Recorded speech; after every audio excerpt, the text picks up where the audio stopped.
Откако пирошките полни со салмонела го наполнија инфективното оделение во Штипската болница, епидемиолозите алармираат граѓаните да бидат повнимателни со храната што ја консумираат.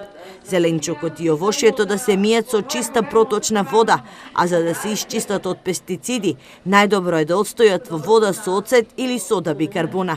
Термички необработеното месо е најголемиот извор на бактерии. То месо ден, два и се спрема. Значи треба термички да се обработи, да се сготви. Кога ќе се олади, повеќе од саат и пол надвор не смее да стои приготвено јадење. Никако.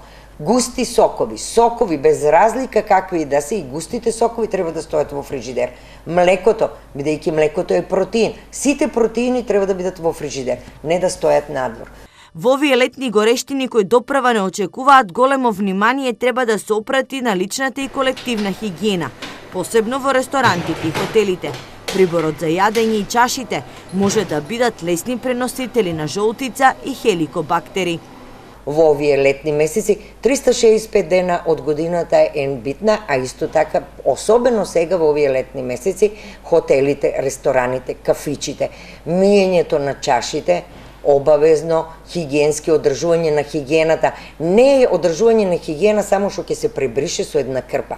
Значи, треба да се знае процесот на чистење, дека треба механички прво да се исчистат работните површини, таму кај што се спрема храната во кујната, и таму кај што се служи, па потоа да се избришат со дезинфекциони средства. Обично хлор, каде што имаме повеќе концентрација на повеќе луѓе.